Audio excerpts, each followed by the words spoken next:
UFC 231 is almost here. We've waited almost half a year to see this fight. Max Holloway versus Brian Ortega for the UFC Featherweight Championship. Or will it be revenge or rinse and repeat for Jedrzejczyk? Guys, stay tuned as I look at the card, the main card for UFC 231. Welcome to the Sanderson Show.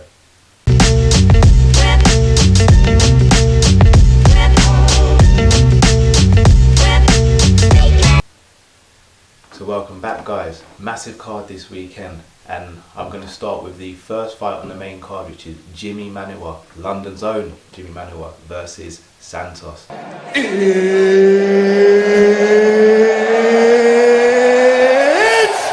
time! And Thiago Santos, it's a fight he's wanted for a little while now. This fight was meant to happen a few months ago, but Jimmy Manuwa had to pull out through injury, and it should be a fight that really sets the scene for the rest of the night. Like, these are both fighters who are looking for the KO. Neither of these men are coming in for a decision. Now, I think Santos has the speed advantage, but Jimmy Manuwa definitely has the power and strength advantage, in my opinion. Jimmy's accustomed to fighting it this way. He's always been fighting it this way. And Santos, he might have the speed advantage, but I don't think he will have the power advantage over Jimmy. Now, granted, he's very strong. At 185, he's a real handful. But moving up, that extra 20 pounds is a massive jump. And you're dealing with Jimmy Manuwa's clench game, his knees, his kicks, his punches. The guy hits so hard. And I can't see Santos being able to take his power consistently. Now, I think the first round, in my opinion, will go to Santos. I think he will be able to keep him at range a little bit, but I think Jimmy will grind him down, and I think he will get to him in either the second or the third round. So I'm going for a Jimmy Manuwa stoppage. Maybe I'm a bit biased because I'm a Londoner. I've met Jimmy Manuwa a couple of times. He's a great guy. He's always been good to me. So yeah, I'm rooting for Jimmy. Call me biased, call me what you want. But I've got him winning this fight. So you let me know. What do you reckon is going to happen? Do you think Jimmy's going to get a stunning knockout, or do you think Santos is going to move up weight and pull off a victory? Let me know in the comments below. It's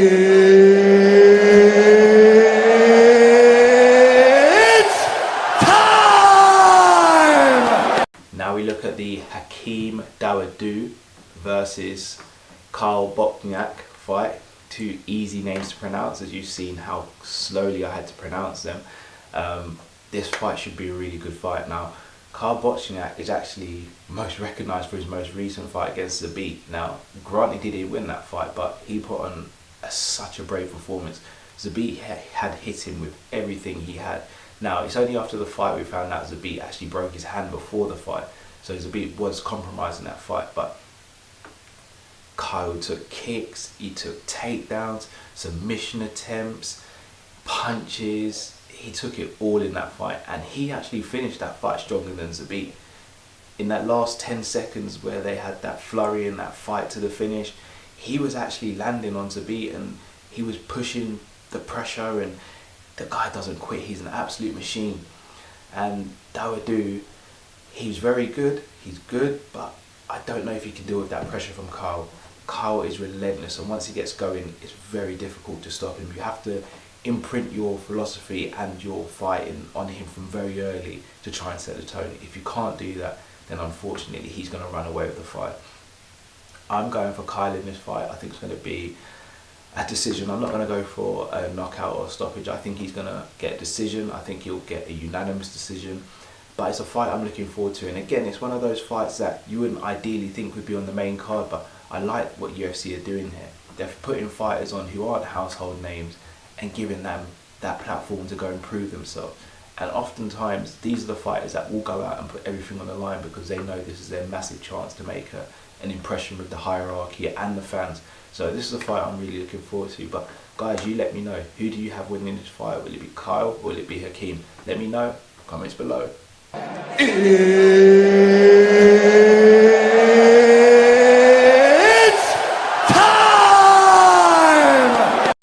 Now we move to the welterweight division, and what a fight this promises to be.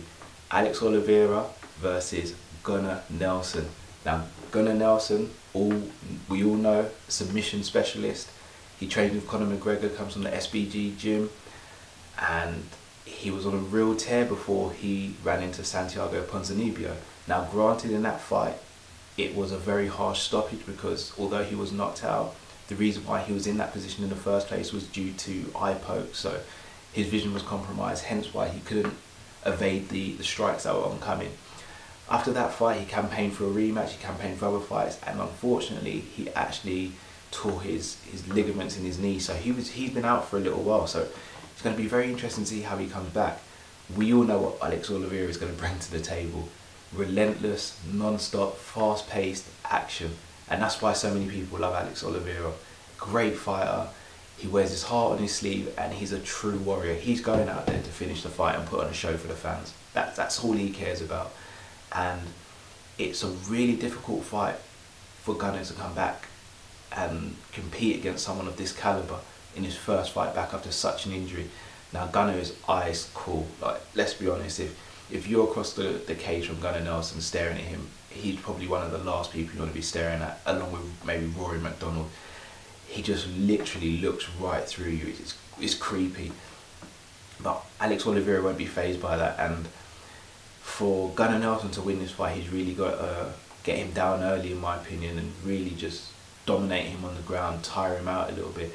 Gunnar Nelson is a good striker. He's not a poor striker by any stretch of imagination, but I do think Alex Oliveira has got more variety in his techniques in terms of striking, but on the ground I don't think there's a chance for Oliveira to beat Gunnar Nelson, in my opinion. Prediction time. Who do I think is going to win this fight? My heart says Gunnar, but my head says Alex.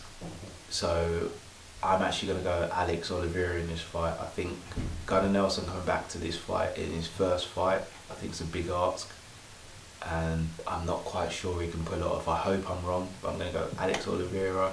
I'm going to go Alex Oliveira by decision. I'm going to go 29-28, so 2 rounds to 1.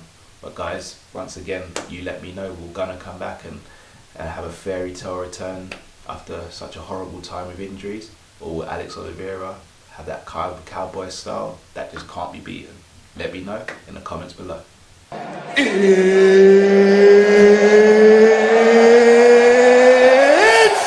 time!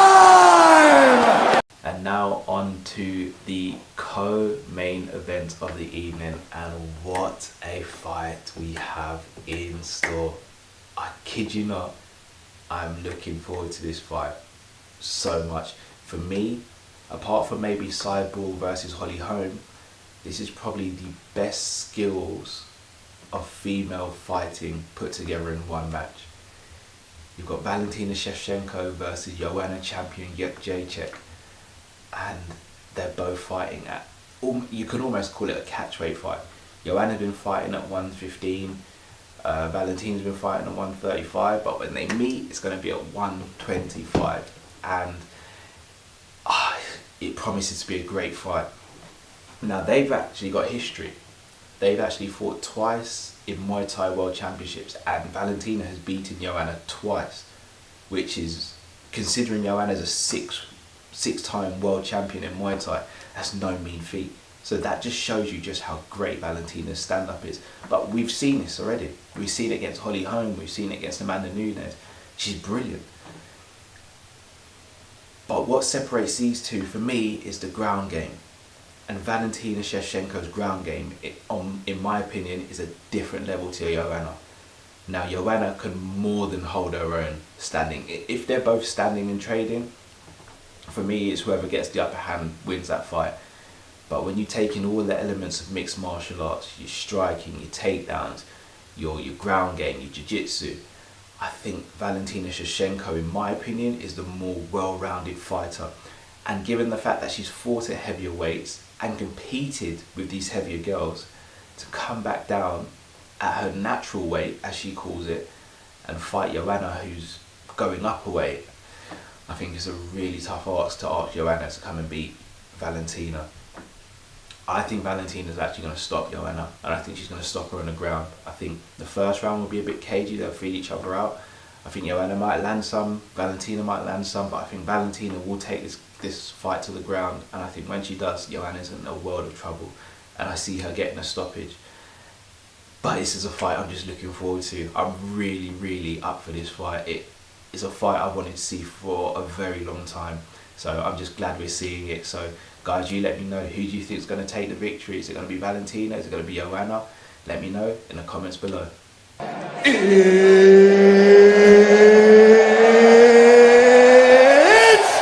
time! And now on to the main event of the evening. We have waited a while for this fight, haven't we? So originally, Max Holloway and Brian Ortega were meant to fight after Brian Ortega destroyed Frankie Edgar, was the first man to stop him via knockout. And this was meant to happen all the way back in July. And then Max Holloway went on an interview with Michael Bisping, and he was seen to be slurring his words, and Bisping called him out on it and said, "You look a bit tired, is everything alright?" And Max sort of was really slow to answer, and then the fight got cancelled, which was the best thing because we have to look out for the fighter's safety.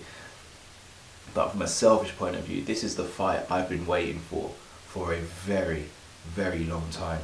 These are without a doubt the two best featherweights in the world right now, in their peak, fighting in their peak. And it's something we say about combat sports, there's nothing more beautiful than seeing two of the best fighters fighting in their peak. We saw it in boxing recently with Tyson Fury and Deontay Wilder, and look what that gave us. We're seeing that with this featherweight fight, and it is so hard to call.